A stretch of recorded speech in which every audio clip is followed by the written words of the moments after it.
जीवन चलने का नाम। जीवन चलने का नाम। जीवन चलने का नाम, खुशियाँ बांटना है काम, झुकना नहीं है ऐ दोस्त, जिंदगी वही मेरी तेरी जो आए दूसरों के काम, जिंदगी जिंदा दिली का है नाम, करते हैं हम जिंदगी को सलाम, को सलाम, को सलाम। जीवन चलने का नाम के हमारे 9वें एपिसोड के आज के मेहमान हैं प्रतिष्ठित चिकित्सक और प्रमुख समाज सेवी डॉक्टर रोशनलाल ठक्कर साहब। दोस्तों, जीवन चलने का नाम कार्यक्रम में हम उन लोगों को आमंत्रित करते हैं जो हमारे मुख्य मेहमान के जानकार हों, ताकि हम हमारे मेहमान के बारे में उनसे बातचीत कर सकें और उनकी इस सेवा की यात्रा को जान सकें। रोशनलाल ठक्कर साहब अपने परिवार के साथ, अपने पोतों के साथ और अपने कुछ मित्रों के साथ हमारे इस कार्यक्रम में आज पहुंचे हैं, तो हम उनका एक बार फिर स्वागत करते हैं। दोस्तों, अब हम मुलाकात करते हैं हमारे आज के इस कार्यक्रम में पहुंचे हुए मेहमानों से। ये हैं डॉक्टर रोशनलाल ठक्कर जी के पुत्र कपिल ठक्कर साहब, जो कि खुद एक डॉक्टर हैं, BAMS हैं और ठक्कर ऑप्टिकल्स और ठक्कर हॉस्पिटल के संचालक भी हैं। इसके बाद मैं स्वागत करता हूं दिव्या शर्मा का। दिव्या शर्मा एक अच्छी मंच संचालिका हैं और कला के प्रति इसका बहुत प्रेम है। इसके बाद मैं स्वागत करता हूं कन्हैया का, जो कि 10वीं कक्षा का विद्यार्थी है और डॉक्टर रोशनलाल ठक्कर जी का पोता है। इसके बाद उनका छोटा पोता राघव ठक्कर, वो भी यहाँ पहुँचा था, जो कि 6th कक्षा का विद्यार्थी है। इसके बाद मैं स्वागत करता हूँ साजन सिंह का। साजन सिंह अमृत वेला पत्र के साथ जुड़ा हुआ एक पत्रकार है। नैना शर्मा, जो कि एक स्टूडेंट हैं, वो भी यहाँ पर पहुँची हैं, तो उनका भी यहाँ पर आने पर हार्दिक अभिनंदन, स्वागत। मनीष गुप्ता जी गणित के एक शिक्षक हैं, वो भी यहाँ पर पहुँचे, उनका भी यहाँ आने पर हार्दिक हार्दिक आभार। नारायण वेलफेयर सोसाइटी के एक सक्रिय सदस्य अशोक कक्कड़ जी का भी यहाँ पहुँचने पर हार्दिक हार्दिक आभार। लखबीर सिंह, जो कि दैनिक अमृत वेला के साथ जुड़े हुए एक संवाददाता हैं, उनका भी यहाँ पहुँचने पर हार्दिक धन्यवाद। इसके बाद नीतू शायरा जी, जो कि एक प्राइमरी अध्यापिका हैं और कवित्री भी हैं, इनका भी यहाँ आने पर मैं हार्दिक स्वागत करता हूँ। नीतू शायरा जी के साथ उनके पति भी यहाँ पहुँचे हैं, तो उनका भी यहाँ आने पर हार्दिक स्वागत, हार्दिक अभिनंदन। नमस्कार दोस्तों, AB लाइव मीडिया में आप सबका एक बार फिर से स्वागत है। और आज हमारे शो यानी कि आपके शो जीवन चलने का नाम के 9वें एपिसोड में हम आपको रूबरू करवाने जा रहे हैं फाजिलका के मशहूर डॉक्टर और समाज सेवी डॉक्टर रोशनलाल जी ठक्कर के साथ। आइए उनसे रूबरू होते हैं, लेकिन उससे पहले आपको दिखाते हैं उनके जीवन से संबंधित डॉक्यूमेंट्री तैयार की गई है, उसकी झलकियां। जीवन चलने का नाम। जीवन चलने का नाम। वो सोते नहीं ताकि मरीज की आंखें बंद ना हो। वो कोई और नहीं, डॉक्टर हैं। मरीज के लिए दवा का इंतजाम भी करते हैं और दुआ का काम भी करते हैं। समझ नहीं आता एक डॉक्टर इतने वक्त में इतने सारे काम कैसे करते हैं। जी हाँ दोस्तों, आज के हमारे जीवन चलने का नाम एपिसोड 9 की जो मेहमान शख्सियत है, वो एक डॉक्टर ही है और वो शख्सियत थोड़े से वक्त में मरीजों के लिए ही नहीं बल्कि समाज के अलग अलग वर्ग के लिए अनेकों काम कर रही है। वो शख्सियत कोई और नहीं बल्कि फाजिल्का के हरमन प्यारे आयुर्वेदाचार्य और होम्योपैथी के माहिर डॉक्टर रोशनलाल ठक्कर हैं। डॉक्टर रोशनलाल जी एक चिकित्सक के रूप में जहां अपना कर्तव्य बखूबी निभा रहे हैं, वहीं शहर की अनेक समाज सेवी, शैक्षणिक और धार्मिक संस्थाओं के साथ जुड़कर समाज के दबे कुचले वर्ग के उत्थान के लिए भी अपना अहम योगदान दे रहे हैं। डॉक्टर ठक्कर का जन्म 5 दिसंबर 1950 में फाजिल्का के वैद्य दरिया दित्ता व जट्टू बाई के घर हुआ। फाजिल्का के सरकारी प्राइमरी स्कूल नंबर 1 में प्रारंभिक शिक्षा, सरकारी मॉडल स्कूल से 10वीं तक की शिक्षा और उसके बाद 1970 में इलाहाबाद यूनिवर्सिटी से वैद्य विशारद और आयुर्वेद रत्न की डिग्री प्राप्त कर वह अपने खानदानी पेशे चिकित्सा के साथ जुड़ गए और आज पिछले 54 साल से शहर के एक प्रख्यात चिकित्सक के रूप में सेवाएं प्रदान कर रहे हैं। साथ ही उन्होंने 1976-77 में होम्योपैथी प्रैक्टिशनर की काबिलियत भी हासिल कर ली। उनके हाथ में इतनी शिफा है कि जिस मरीज को कहीं भी आराम नहीं मिलता, उन्हें डॉक्टर रोशनलाल जी के पास आकर हर छोटे बड़े मर्ज से आराम मिलता है। उनका विवाह 1971 में फाजिल्का के प्रतिष्ठित कुकरेजा परिवार में गंगाराम जट्टूबाई कुकरेजा की बेटी संतोष के साथ संपन्न हुआ। उनके यहाँ 2 बेटियों रंजू, सीमा व एक पुत्र कपिल का जन्म हुआ। डॉक्टर ठक्कर व संतोष ठक्कर जी ने अपनी पारिवारिक जिम्मेवारियां बखूबी निभाते हुए दोनों बेटियों व बेटे को उच्च शिक्षा दीक्षा के उपरांत उनकी प्रतिष्ठित परिवारों में शादियां संपन्न करवाई। जिस प्रकार डॉक्टर रोशनलाल जी ने अपने खानदानी कार्य को आगे बढ़ाया, वहीं उनके पुत्र डॉक्टर कपिल भी आयुर्वेद और होम्योपैथी डॉक्टर और बहू छवि ठक्कर भी होम्योपैथी डॉक्टर के रूप में अपैतृक व पवित्र पेशे को आगे बढ़ा रहे हैं। डॉक्टर रोशनलाल जी ने अपनी सेवाओं को सिर्फ चिकित्सा सेवाओं तक ही सीमित नहीं रखा, बल्कि मरीजों को समर्पित बहुमूल्य समय निकालकर वह धर्म कर्म समाज सेवा के कार्यों में भी अग्रणी रहते हैं। 2002 में डॉक्टर ठक्कर फाजिल्का में स्थापित ज्योति बीएड कॉलेज के प्रबंधन के साथ बतौर सचिव जुड़े और आज तक बेहतरीन सेवाएं प्रदान कर रहे हैं। कॉलेज प्रबंधन के जरिए जरूरतमंद विद्यार्थियों को फीसों में रियायत के साथ साथ उन्हें निःशुल्क पुस्तकों की सहायता प्रदान करते रहते हैं। 2006 में डॉक्टर ठक्कर गौ रक्षा व गौ सेवा के लिए गठित श्री नारायण वेलफेयर सोसाइटी में बतौर संस्थापक चेयरमैन के रूप में जुड़े। ये संस्था दुर्घटनाग्रस्त व कमजोर देसी गौवंश के इलाज व संरक्षण के लिए पूरे पंजाब में पहचान बना चुकी है। सोसाइटी की ओर से पंजाब भर में पहली बार सवा मनी योजना बेसहारा गायों को भीषण गर्मी से बचाने के लिए जगह जगह जल कुंडों के निर्माण और सबसे अहम कार्य 2018 में श्री नारायण गौ सेवा चिकित्सालय बनाने की शानदार उपलब्धि सोसाइटी के साथ मिलकर डॉक्टर ठक्कर ने हासिल की। वह खुद भी अपने परिवार के सदस्यों के जन्मदिन और हर तरह के सुख दुख में वहां पहुंचकर गौ सेवा और उनकी सेहतयाबी के लिए सवा मनी करवाना नहीं भूलते। एक और प्रमुख समाज सेवी संस्था सेवा भारती से भी डॉक्टर ठक्कर 1985 में संस्थापक अध्यक्ष के रूप में जुड़े। उनकी देखरेख में संस्था ने क्षेत्र में महिलाओं व लड़कियों के लिए अनेक फ्री सिलाई केंद्र, विद्यार्थियों के लिए नैतिक शिक्षा केंद्र व फ्री ट्यूशन केंद्रों की शुरुआत करवाई। इसके अलावा डॉक्टर ठक्कर व उनके परिवार ने 1986 में अपने पिता दरिया दित्ता जी की याद में फ्री डिस्पेंसरी का निर्माण नई आबादी क्षेत्र में करवाया। हालांकि 15 साल पहले यह डिस्पेंसरी पंजाब सरकार के हवाले कर दी गई, लेकिन ठक्कर परिवार आज भी उस डिस्पेंसरी की इमारत की देखरेख और बिजली का बिल भी अदा कर रहा है। इसके अलावा डॉक्टर ठक्कर दुख निवारण बाला धाम के कार्यकारिणी सदस्य हैं। उनकी देखरेख में ही मंदिर की तरफ से फ्री डिस्पेंसरी और क्लिनिकल लैब का संचालन किया जा रहा है। अगर बात करें धर्म कर्म की, तो पूरी तरह आध्यात्मिक पारिवारिक माहौल में पले बड़े डॉक्टर ठक्कर जब 7-8 साल के थे, तब से ही अपने पिता के साथ यहाँ के प्रमुख धर्म स्थल श्री साधु आश्रम जाकर वहाँ आकर ठहरने वाले साधु संतों की सेवा करते थे। और उसी सेवा का प्रताप है कि आज डॉक्टर ठक्कर जहाँ एक कामयाब चिकित्सक, समाज सेवी व गौ भक्त के रूप में पहचान बनाए हुए हैं और श्री साधु आश्रम में सेवा करने वाला बालक आज श्री साधु आश्रम ट्रस्ट के अध्यक्ष के रूप में सेवाएं प्रदान कर रहा है। आज उसी शख्सियत से गुफ्तगू करने का मौका हमें मिलने जा रहा है, तो आइए होते हैं डॉक्टर ठक्कर जी के साथ रूबरू।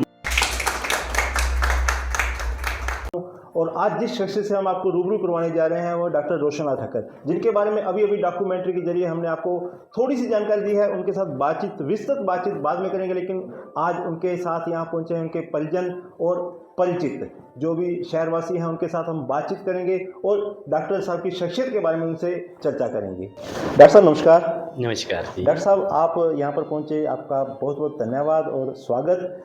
डॉक्टर साहब आज आपसे बात पिताजी के बारे में करेंगे कि आमतौर पर जो संतान होती है वो पैतृक व्यवसाय से अलग जाने की कोशिश करती है, लेकिन आपने वही मार्ग चुना, इसके पीछे क्या कारण है? मैं बताना चाहूँगा, हमारे घर में फादर डॉक्टर थे, डॉक्टर हैं, मदर टीचर थे। मेरी जो बड़ी सिस्टर थी वो डॉक्टर बनी, जो उनसे छोटे थे वो टीचर बने। तो ये एक सशोपन था कि मैं कौन सी लाइन चूज़ करूँगा, मम्मी वाली या पापा वाली।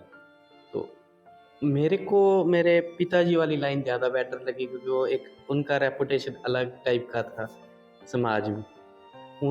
उनसे बहुत एक प्रेरणा मिली कि ये एक नोबल कार्य है, नोबल प्रोफेशन है, किसी में आना है। इसके अलावा समाज में विभिन्न संस्थाओं के साथ मेरे पिताजी जुड़े हुए थे, उस चीज़ ने भी मेरे को प्रेरणा दी इसीलिए लाइन में आने के लिए। सेवा भारती में हम जब बहुत छोटे थे तो ये फाउंडर प्रेसिडेंट सब बने थे यहाँ स्टार्ट की सेवा भारती। उसके बाद फिर नारायण वेलफेयर सोसाइटी जो है गौओं के लिए, गाँव में हमने देखा यहाँ पे कितने एक्सीडेंट होते थे तो उन सब के ऊपर इन्होंने कार्य किया, चेयरमैन बने, फिर एजुकेशन में आए, मध्य लाए, उसके लिए कॉलेज खोला, वहाँ के सचिव हैं। अच्छा लगा, एक अच्छी लाइन किया, अपने व्यक्तित्व को डिवर्सिफाई किया। ये चीज़ एक प्रेरणा, इसी ने एक अच्छी प्रेरणा दी मुझे। और हेलो कन्हैया, नमस्कार, आपका भी यहाँ पर स्वागत है। तो आज आपके दादाजी हॉट सीट पर बैठने वाले हैं, तो उनके व्यक्तित्व से, उनकी शख्सियत से आपको क्या प्रेरणा मिलती है? दादू जी से मेरे को एक सोशल वर्क करने की प्रेरणा मिलती है। जैसे मैंने हर किसी की मतलब हेल्प की, लाइक काफ़ी ज़्यादा सोशल वर्क करा, हर चीज़ को ये सब मेरे को आगे जाके फ्यूचर में करने की प्रेरणा मिलती है। और दादू जी से काफ़ी मेरा अच्छा बॉन्ड है, हर टाइम पर मेरे को सपोर्ट किया है, हर चीज़ आगे जाके मतलब उन्हीं से इंस्पायर होकर मैं रहता हूँ। नहीं तो मैम, जो आपने अभी तक डॉक्टर साहब की शख्सियत के बारे में जाना, उनके बाद जो अभी डॉक्यूमेंट्री हमने दिखाई, तो आपने क्या ऑब्जर्व किया, उनके बारे में आप क्या कहना चाहोगे? अमित जी, ये महफिल यूं ही नहीं सजाया करते, रंग बसंती यूं ही नहीं उड़ाया करते, बड़ी जिम्मेवारी है संसार महकाना, कुछ फूल दुनिया में यूं ही नहीं आया करते। तो मैं तो यही कहूँगी कि doctor is considered as a second god and here is sir Fazilka के जाने पहचाने डॉक्टर रोशन लाल जी ठक्कर, जो कि आयुर्वेदिक और होम्योपैथिक पद्धति से यहाँ पे सेवा निभा रहे थे और बहुत ही अच्छी तरह से कार्य कर रहे थे।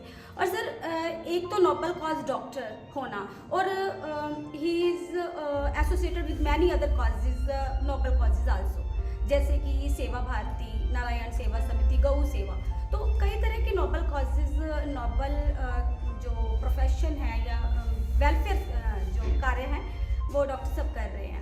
तो मैं तो कहूँगी कि मैं तो इनसे बहुत इंस्पायर हूँ और आशा करती हूँ कि आगे भी अगर हम लोगों को, फाजिलका वासियों को अगर इनकी ज़रूरत पड़ती है तो ये हमारी हेल्प ज़रूर करेंगे।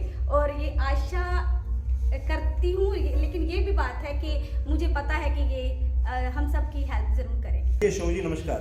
नमस्कार। तो आपका भी यहाँ पर बहुत बहुत स्वागत है। अशोक जी, आपसे तो क्या पूछें, क्योंकि आपके साथ तो इनका साथ आज का नहीं, कई दशकों का हो चुका अब तो जैसे आपके साथ काम करते हैं, खासकर अगर जो गौ वेलफेयर के लिए काम किया जाता है, उनके बारे में आपका क्या कहना है? देखिए, डॉक्टर साहब और सोसाइटी ये हार्ड और मास का एक रिश्ता है। इन्होंने हमारे मार्गदर्शक के रूप में इस सोसाइटी के सभी कार्यों को आगे बढ़ा रहे हैं। इन्हीं की ही बदौलत आज संस्था इस मुकाम पर पहुंची है कि हम एक गौ चिकित्सालय चला रहे हैं 2018 से, और हमारी नारायण वेलफेयर सोसाइटी 2006 से ये काम कर रही है गौ सेवा का। विभिन्न प्रकल्पों को आगे बढ़ाते हुए डॉक्टर साहब के मार्गदर्शन में हमने इस सोसाइटी को इस मुकाम पे आज पहुँचे हैं। डॉक्टर साहब की शख्सियत के बारे में अगर मैं बात करूं तो ये तो सूरज को दिया दिखाने वाली बात है, क्योंकि इन्होंने अपने हर एक काम में, जैसे कोई भी समाज सेवा के काम के अतिरिक्त कोई भी किसी भी प्रकार की, किसी कोई गरीब की मदद से चुपके से अपने लगे रहते हैं ये सेवा में। तो इनके तो व्यक्तित्व को बार बार नमस्कार हम करते हैं। आपका स्वागत है यहाँ पर। आज आप हमारे शो का पार्ट बने, बहुत खुशी की बात है। तो दिव्या, जैसे डॉक्टर साहब की शख्सियत है, लोगों के पास अपने लिए भी समय नहीं है, लेकिन ये फिर भी अपने जो इनका प्रोफेशन है उसके अलावा ये समाज सेवा ही करते हैं, गौ सेवा ही करते हैं। तो इन चीज़ों से आपको क्या प्रेरणा मिलती है? तो thank you sir for inviting me here. And doctor Roshan Lal Thakkar ji एक होम्योपैथिक डॉक्टर हैं, जैसे कि हम सब जानते हैं, और साथ ही साथ वो एक फिलंथ्रोपिस्ट भी है, लोगों की सेवा कर रहे हैं, और गौशाला रोड में भी उनका बहुत बड़ा योगदान है। तो मैं बहुत इंस्पायर होती हूँ ऐसी शख्सियतों से कि है ना, हमें बहुत कुछ सीखने को मिलता है। जैसे कि सर भी ना मतलब खुद की तो उन्होंने पर्सनैलिटी बनाई लोगों के बीच में ना, इतना role model, as a role model वो हम देखते हैं उनको। तो साथ ही साथ वो लोगों की भी सेवा सेवा कर रहे हैं, तो इससे बड़ी बात क्या हो सकती है। जैसे कि कहते हैं कि सत्य को कहने के लिए किसी शपथ की ज़रूरत नहीं, अजी नदियों को बहने के लिए किसी रथ की ज़रूरत नहीं, जो चल पड़ते हैं अपने मजबूत इरादे पर, उन्हें मंजिल पाने के लिए किसी रथ की ज़रूरत नहीं। तो इस तरह से थैंक यू सर। दोस्तों नमस्कार, जीवन चलने का नाम के 9वें एपिसोड में आपका स्वागत है। तो आज हमारे मेहमान हैं नगर के प्रमुख चिकित्सक और प्रमुख समाजसेवी डॉक्टर रोशन लाल ठक्कर साहब। तो आज हम डॉक्टर साहब से बात करेंगे और उनकी यात्रा के बारे में इनसे पूछेंगे। डॉक्टर साहब नमस्कार। नमस्कार। डॉक्टर साहब, आप इस शहर के माने ताने चिकित्सक हैं, काफ़ी टाइम पुराने समय से आपका जो कारोबार है ये चल रहा है, तो आप सेवा भी करते हैं। तो आपकी शैक्षणिक योग्यता क्या है इस क्षेत्र में? मैंने सन 1976 में वैद्य विशारद की थी। जी हाँ। इलाहाबाद प्रयाग से। जी हाँ। उसके बाद आयुर्वेद रत्न की। वो कहाँ से की? वहीं से प्रयाग से। प्रयागराज इलाहाबाद से की। हाँ जी हाँ। और उसके बाद पंजाब में रजिस्ट्रेशन मेरी 71 में हो गई थी प्रैक्टिस के लिए, और उसके बाद में आयुर्वेदिक की प्रैक्टिस शुरू कर दी। 1976 में होम्योपैथी की रजिस्ट्रेशन खुली थी पंजाब में। जी हाँ जी। तो फिर मेरी होम्योपैथिक में भी रजिस्ट्रेशन हो गई। आपने ये चिकित्सा का व्यवसाय क्यों चुना? इसलिए क्योंकि मेरा पारिवारिक व्यवसाय था। मेरे पिताजी, मेरे दादाजी, अच्छा ठीक और है, मेरे परदादाजी शुरू से खानदानी हकीम थे, आयुर्वेदिक और यूनानी में प्रैक्टिस करते थे। जी हाँ जी हाँ। तो इसलिए उन्हीं से प्रेरणा लेके मैंने इसको चुना। और आपके बच्चे, आपकी संतान भी इस क्षेत्र में है, इसी फील्ड में वो अपना कारोबार कर रहे हैं? हाँ जी। तो मेरे 3 बच्चे हैं जी, 2 बेटियां 1 बेटा। जी हाँ जी। बड़ी बेटी जलंधर में रंजू, वो भी डॉक्टर ही है, वो BHMS से जी हाँ। होम्योपैथिक की प्रैक्टिस करती है। और उसके हस्बैंड मेरे सन इन लॉ, वो भी होम्योपैथिक अच्छे प्रैक्टिशनर है जलंधर में। आपके दामाद भी, आपकी बेटी भी, आपका बेटा भी डॉक्टर है? हाँ जी। उसके बाद छोटी बेटी है, उसके बाद वो लुधियाना में है, वो भी गवर्नमेंट नहीं, वो गवर्नमेंट जॉब में है। अच्छा। वो SS मिनिस्टर से। और मेरे सन इन लॉ, उनका मेडिसिन का होलसेल का बिजनेस है लुधियाना में। बहुत अच्छा। उसके बाद बेटा है कपिल, इसने जलंधर DAV कॉलेज से BAMS की थी। जी हाँ ठीक और वो आयुर्वेदिक की प्रैक्टिस कर रहे हैं। और साथ साथ में एक होम्योपैथी का स्टोर भी उसके नाम से, कपिल होम्यो फार्मेसी के नाम से। अच्छा ठीक। वो भी चल रहा है साइड बाई साइड। उसके साथ साथ ही अपने पेशेंट ने कहा कि आप ऑप्टिकल का क्यों नहीं करते, तो उन्होंने साथ में ऑप्टिकल का भी कर लिया। ठीक है। अब परमात्मा की दया से बहुत अच्छा काम में मिली है। मेरी डॉटर इन लॉ, वो भी डॉक्टर है BAMS से, वो भी साथ में प्रैक्टिस करती है। आप कई संस्थाओं से जुड़े हुए हैं, सेवा भारती से भी आपका है, गौ माता की सेवा भी आप करते हैं, 100 मनी आपने शुरू शहर में किया। हाँ जी। तो पंजाब में पहली 100 मनी यहाँ से शुरू हुई है। और उसके अलावा आप सब आश्रम में भी प्रधान हैं और दूसरी बार प्रधान बने हैं। हाँ जी। तो इतना समय कहाँ से निकाल पाते हैं आप? इतना डॉक्टर का पेशा भी इतना व्यस्त है। हाँ है तो बहुत व्यस्त, लेकिन मैंने अपना टाइम टेबल उस हिसाब से सेट किया हुआ है। भी मैं 1-1.5 घंटा रोज का इन कामों के लिए निकाल ही लेता हूँ। और मेरे पेशेंट भी उसी हिसाब से, वो उनको पता होता है कि इतने से इतने बजे तक ये नहीं मिलेंगे, तो मैं उधर चला जाता हूँ। सबसे पहले सेवा भारती का मैं प्रधान बना था जमुना दास जी खुंगर की प्रेरणा से। अच्छा, पहले प्रधान वो थे? नहीं, पहले प्रधान उन्होंने मुझे बनाया था। अच्छा, आपको बनाया था? जब यहाँ ठीक है शाखा शुरू हुई ना सेवा भारती की। जी हाँ जी। तो उन्होंने मेरे को प्रेरणा दी, नहीं डॉक्टर साहब आप संभालो, क्योंकि वो हमारे साधु आश्रम में ना होम्योपैथी की डिस्पेंसरी चलाते थे। जी हाँ। जमुना दास जी खुंगर।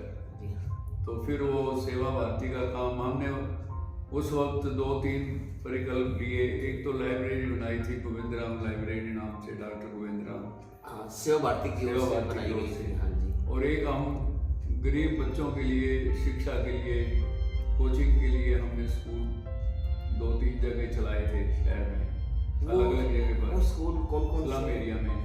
सबसे पहला तो बलवंत गिरी आश्रम हाँ। शीतला मंदिर के सामने। हाँ जी, हाँ जी, हाँ। वहाँ पर एक इधर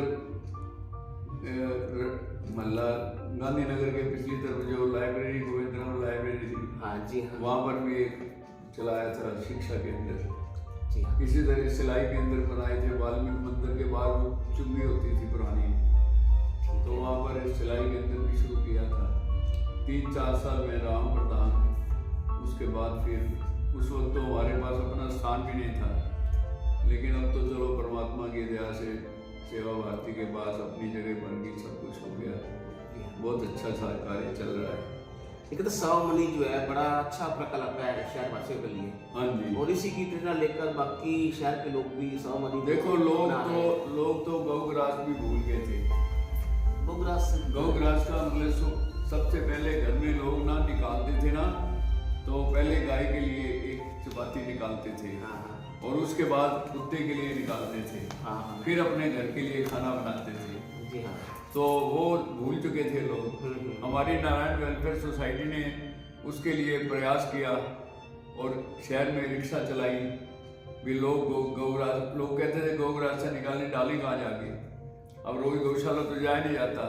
हाँ। तो फिर हमने कहा कोई बात नहीं, आपके घर के पास आया करेगी हमारी रिक्शा। ठीक है। तो हमने 5-6 रिक्शा चलाई, जिसमें से एक हमारी संस्था की चल रही है, बाकी है हमारी, लेकिन हमने गौशाला को डोनेट कर दी। अच्छा। वो उसका जो भी कलेक्शन होता है, जो भी इकट्ठा होता है खाने का सामान वगैरह, वो सारा गौशाला में चला जाता है। ठीक है। और उसके बाद फिर सावमनी शुरू की हमने। उसका बहुत बड़ा मतलब लोगों से सहयोग मिला, तो उसको देख के पूरे पंजाब में ये सावमनी और ये गौग्रास वाली ना हर शहर में पहुंच हाँ, ये परंपरा आ गई। हाँ, परंपरा आ गई। लोग ये फाजिलका की देन है। हाँ, फाजिलका की देन है। तो दोस्तों आपको सुनकर हैरानी होगी कि जो हम सावमनी की बात करते हैं, सावमन कोई चीज़ गऊ को खिलाते हैं, तो उसकी प्रेरणा हमारे ठक्कर साहब ने दी और ठक्कर साहब की बदौलत ये कार्य शुरू हुआ। और ये कार्य आज सिर्फ फाजिलका की ना रहकर पूरे पंजाब में ये फैल गया है कार्यक्रम। तो ये हमारे लिए फाजिलका के लिए बड़ी गर्व की बात है, बड़ी खुशी की बात है। तो डॉक्टर साहब इसके लिए बधाई के पात्र हैं, जो इन्होंने हमें इतना पुण्य का काम करने का मौका दिया। डॉक्टर साहब फाजिलका में एक बड़ा प्रतिष्ठित कॉलेज है, ज्योति बीएड कॉलेज। हाँ जी, तो ज्योति बीएड कॉलेज के आप सचिव हैं। हाँ जी। और ये कॉलेज उस समय बना जब फाजिलका के बच्चों को जरूरत थी इस कॉलेज की। बिल्कुल। क्योंकि यहाँ के बच्चे हो जाते थे पढ़ने के लिए, बीएड करने के लिए। हाँ जी। तो ये आपके दिमाग में कहाँ से आया और आपको इसकी प्रेरणा कहाँ से मिली? ये मेरी बिटिया ने बीएड करनी थी, तो नज़दीक अबोर भी नहीं मिला हमें। अच्छा, सीट नहीं मिली? सीट नहीं मिली, तो मोगा में जाके किया बीएड। तो मेरे मन में ऐसा आया भी हमारे बच्चे यहाँ से पठानकोट जाते हैं, होशियारपुर जाते हैं, मोगा जाते हैं, लुधियाना जाते हैं, तो यहाँ फाजिलका में भी बीएड जरूर होना चाहिए। उन्हीं दिनों में मेरे कज़न चंडीगढ़ में मैडम भट्टल के पीए थे। अच्छा। और मैडम के पास हायर एजुकेशन डिपार्टमेंट था। हाँ, ठीक है। तो हमने उनसे जाके मिले, हमने कहा भी हम बीएड कॉलेज फाजिलका में खोलना चाहते हैं। तो मैडम ने कहा बहुत अच्छी बात है, हमें भी कॉलेज निकालने हैं, तो आप भी एप्लीकेशन दे दो। तो हमने दे दी, वो हमारी एप्लीकेशन मंजूर हो गई और हमने प्रयास जो किया वो उसका फल आपके पास है। हाँ, इसीलिए कि हमारे बच्चे यहाँ के इतनी दूर दूर जाते हैं, तो उनको यही शिक्षा मिलनी चाहिए। ठीक है। उसके लिए देखो पूरे पंजाब में आपको कोई भी बीएड कॉलेज नहीं मिलेगा जहाँ का प्रिंसिपल 2005 से लेके आज तक हो। हाँ। हमारे मैडम अनीता अरोड़ा शुरू से समर्पित प्रिंसिपल हैं, और पूरे पंजाब में हर बीएड कॉलेज वालों ने 3-3, 4-4 प्रिंसिपल बदल दिए होंगे, लेकिन हमने नहीं बदला। हमने कहा नहीं, हमारे कॉलेज को बहुत अच्छी तरह संभाल रखा उन्होंने। बिल्कुल। और बहुत मतलब मेहनती हैं, और हमारे मतलब सदस्य ही हैं, फैमिली मेंबर ही हैं जैसे। जी हाँ जी। तो इसलिए हमने बीएड कॉलेज खोला। डॉक्टर साहब कहते हैं चिकित्सक जो होता है वो एक भगवान का रूप होता है, चलो भगवान ही होता है। तो आप ये व्यवसाय तो कर रहे हैं, एक आपका क्लिनिक है, काम करते हैं, लेकिन इसके अलावा भी आप फायदा की जनता के लिए, फायदा के लोगों के लिए आपने कई जगह डिस्पेंसरी बनाई हुई है। वहाँ भी सेवा करते हैं, फ्री सेवा करते हैं, हाँ। तो उनके बारे में बताएं कुछ। वो ऐसे 1987 में मेरे पिताजी की डेथ हुई थी और 89 में हमने वो डिस्पेंसरी नई आबादी में टीचर कॉलोनी में एक होम्योपैथिक डिस्पेंसरी शुरू की, जिसको हमने 5-6 साल खुद चलाया डॉक्टर रख के। कभी कभी आप भी जाके टाइम देते थे वहाँ पर। ठीक है। और उसके बाद ना फिर गवर्नमेंट की ऐड आई कि कोई डिस्पेंसरी कोई रनिंग देना चाहे तो दे सकता है। दे सकता है। तो हमने वो अप्लाई कर दिया। उस वक्त भी मेरे दोस्त थे वहाँ पर, कैप्टन साहब के पीए थे केवल किशन सिंहदेवा, उसके भाई थे विशंबर सिंहदेवा, चंडीगढ़ में बैठे थे। हाँ जी, विशंबर सिंहदेवा। बिल्कुल बिल्कुल। तो फिर वो विशंबर जी गोवाया डिस्पेंसरी में थे, वहाँ से हम उनको इधर ले आए और वो गवर्नमेंट को हमने हैंड ओवर कर दी। उस डिस्पेंसरी की पूरी देखभाल हम करते हैं, उसका बिजली पानी का बिल ये वो, मतलब हम कोई रेंट नहीं लेते, कुछ नहीं। जगह अपनी है और वहाँ बॉय की फोटो लगी है उनकी याद में। हाँ, उनकी याद में वो डिस्पेंसरी गवर्नमेंट। नहीं, वो क्यों देनी पड़ी, उनका कारण क्या बना? नहीं, कोई कारण नहीं था, वो ऐसे एक तो डॉक्टर नहीं मिल रहे थे आजकल कोई। अच्छा।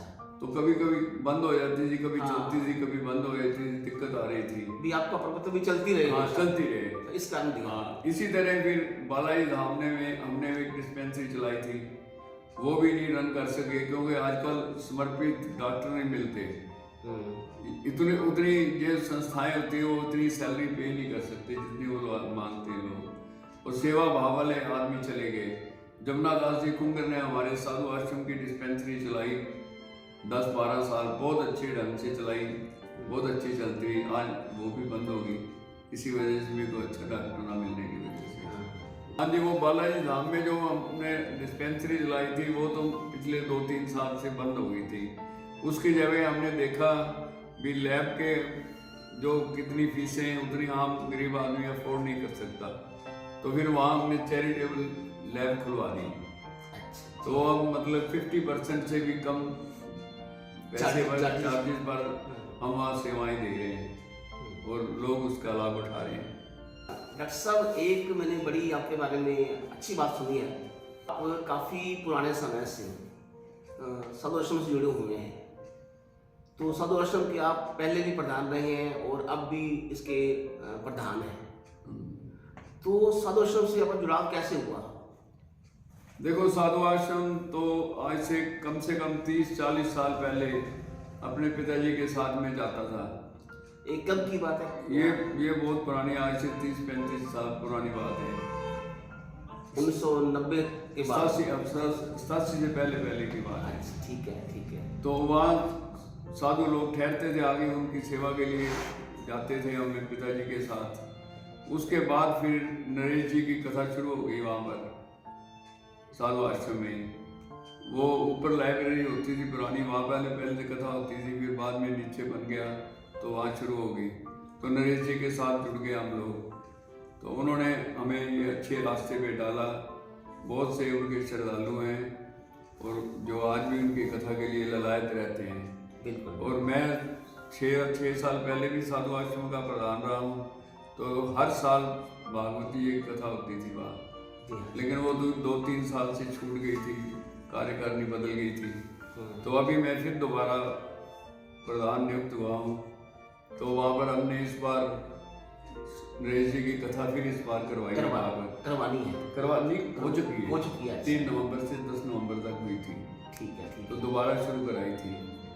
तो साधु आश्रम जब मैं पहले प्रधान बना था तो मेरे प्रधान होते एक लंगर हाल का हमने निर्माण करवाया था और उसके बाद राम मंदिर का रेनोवेट करवाया था।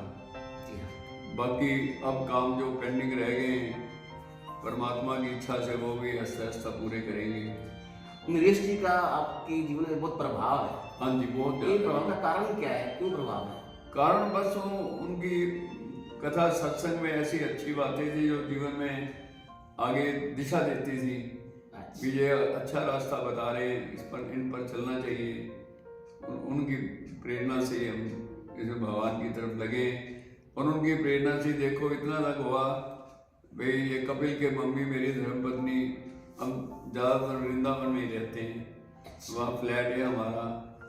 उसकी रुचि भगवान में ज़्यादा थी मेरी सामाजिक सेवा में ज्यादा लेकिन थी। आप जो चिकित्सा की सेवा कर रहे हैं, लोगों की मतलब की सेवा कर रहे हाँ हैं, जी। तो ये भगवान से कम थोड़े है। हाँ हाँ, नहीं मैं तो यही कह रहा हूँ, रुचि की बात है। भगवान से- मेरी रुचि इधर ज्यादा थी। तो भगवान है रहे, हम यहाँ रहे हैं, आते रहते हैं, हम भी चल जाते रहते हैं वृंदावन में। डॉक्टर साहब, मैंने आपसे बड़े सवाल किए, गौ माता के बारे में बात की हमने, सलोशन के बारे में बात की और कई बातें की, कॉलेज के बारे में बात की। हाँ जी। तो कोई ऐसी बात जो मैं आपसे ना पूछ सका हो लेकिन आपके मन में हो कि मैंने इसके बारे में जरूर बात करनी थी, तो उसके बारे में अपने आप बताएं। आप सवाल भी आपका, उत्तर भी आपका। अच्छा, देखो ऐसी तो कोई बात छूटी नहीं जो रह गई हो, लेकिन जो आपने जो बड़ा अच्छा प्रयास किया है, भी जो लोगों को ला रहे हैं सामने, भी उनसे देख के और लोगों को भी प्रेरणा मिले। ये जीवन चलने का नाम के नाम से आपने जो चलाया है, ये बहुत अच्छा प्रयास है और मेरी शुभकामनाएं आपके साथ हैं। शुक्रिया जी, थैंक यू। तो ये थे हमारे आज के मुख्य मेहमान 9वें एपिसोड के डॉक्टर रोशन लाल ठक्कर जी। तो दोस्तों, अगले सप्ताह अगले एपिसोड में हम फिर किसी शख्सियत से बात करेंगे, मुलाकात करेंगे और उनकी जर्नी के बारे में आपसे गुफ्तगू करवाएंगे। तब तक के लिए आगे दीजिए, नमस्कार। जीवन चलने का नाम, खुशियाँ बांटना है काम, झुकना नहीं है ऐ दोस्त, जिंदगी वही मेरी तेरी जो आए दूसरों के काम, जिंदगी जिंदा दिली का है नाम, करते हैं हम